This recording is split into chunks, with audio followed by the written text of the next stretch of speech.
There was an old playground near my house, long abandoned and overgrown with weeds. Its rusty swing set beckoned to me, swaying gently in the breeze. Intrigued, I approached cautiously. As I reached out to touch the swing, a chilling gust of wind swept through the desolate park. The air turned icy, and a sense of unease washed over me. But I couldn't resist the pull of the haunted playground. I sat on the swing, gripping the worn chains tightly. With a creak, it began to move, propelled by an invisible force. The motion was slow at first, but soon it picked up speed. I felt a rising sense of terror as I realized I was no longer in control. The swing soared higher, defying the laws of physics. Panic coursed through my veins as I realized there was no escape. The once familiar world around me blurred, replaced by a nightmarish landscape. I swung through twisted, shadow-filled corridors, past gnarled trees and crumbling structures. Whispers filled the air, echoing tales of tragedy and despair. Faces emerged from the darkness, contorted with agony and longing. I begged for release, my screams swallowed by the haunting horror that held me captive. The swing continued its relentless ascent, reaching heights that defied reason. My heart pounded in my chest, threatening to burst. Finally, the swing halted abruptly, leaving me suspended in mid-air. I dangled there, the ground far below, and the world around me twisted and distorted. The whispers grew louder, their voices merging into a cacophony of anguish. With a sickening jolt, the chain snapped, and I plummeted to the ground. The impact was bone-crushing, and darkness enveloped me. When I awoke, I was back on the empty swing set, surrounded by the dilapidated playground. My body ached, but I was alive. The haunting horror had released its grip on me, leaving only the lingering memory of the terror I had endured. I stumbled away from the playground, vowing never to return. But even now, as I pass by, I catch glimpses of the swing, swaying gently in the wind. Its presence serves as a chilling reminder of the haunting horror that awaits those who dare to venture too close. A reminder that some nightmares are not meant to be escaped. I moved into a quaint cottage on the outskirts of town, seeking solace and tranquility. Little did I know that the house held a haunting horror that would consume my every waking moment. It started innocently enough.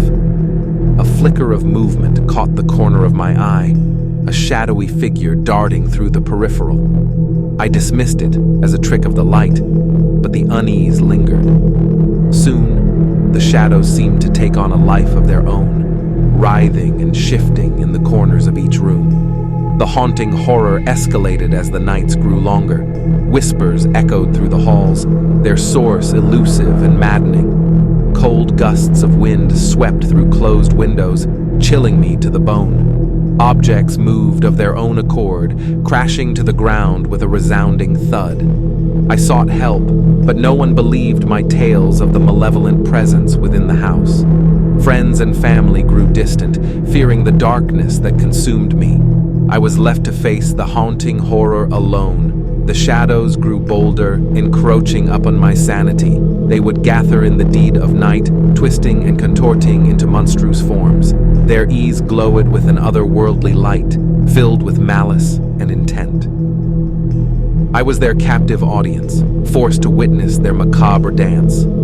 Sleep became a distant memory, as the haunting horror tightened its grip. Night after night, I would lie paralyzed in bed, unable to escape the unseen terrors that lurked just beyond the veil of darkness. Their whispers filled my mind, a symphony of madness that threatened to consume me whole. In a desperate attempt to break free, I ventured into the darkest corners of the house. The air grew heavy, suffocating, as the shadows closed in around me. Their icy touch grazed my skin, leaving trails of terror in their wake. I could no longer distinguish reality from the nightmares that plagued me. And then, in a final act of defiance, I confronted the shadows, head-on. With trembling hands, I reached out and embraced the darkness. It enveloped me, swallowing me whole. In that moment, I discovered the horrifying truth. The shadows were not external entities haunting the house. They were the reflections of the darkness within myself, a manifestation of my deepest fears and regrets. The haunting horror was not an external force, but a twisted mirror reflecting the demons I had long suppressed. I realized then that to escape the shadows, I had to confront and conquer the darkness within my own soul. I awoke, gasping for air, my body drenched in a cold sweat. The room was shrouded in darkness, an oppressive silence hanging in the air. Something was wrong. I could feel it in the marrow of my bones.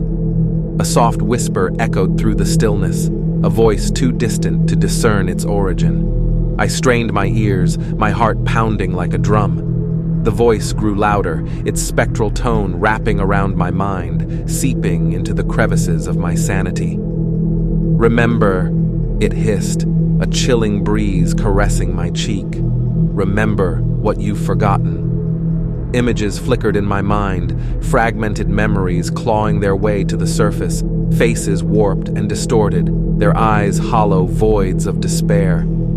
Dread knotted in my stomach as I realized I had forgotten something unspeakable. The room began to tremble, the walls pulsating with a sickening rhythm. Shadows danced madly, their elongated forms mocking my fear.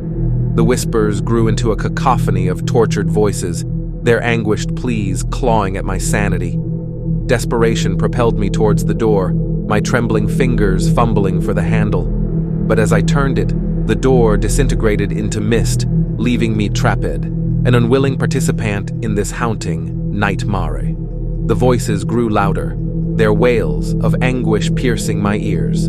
Memories flooded my mind, memories of a past I had tried to bury, a dark secret, a sin unforgotten.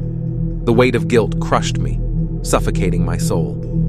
I fell to my knees, tears streaming down my face as the voices merged into a symphony of torment. The room became a swirling vortex of despair, my own personal purgatory. In that moment, I knew I was condemned to forever wander the corridors of my own guilt, tormented by the haunting horror of the forgotten.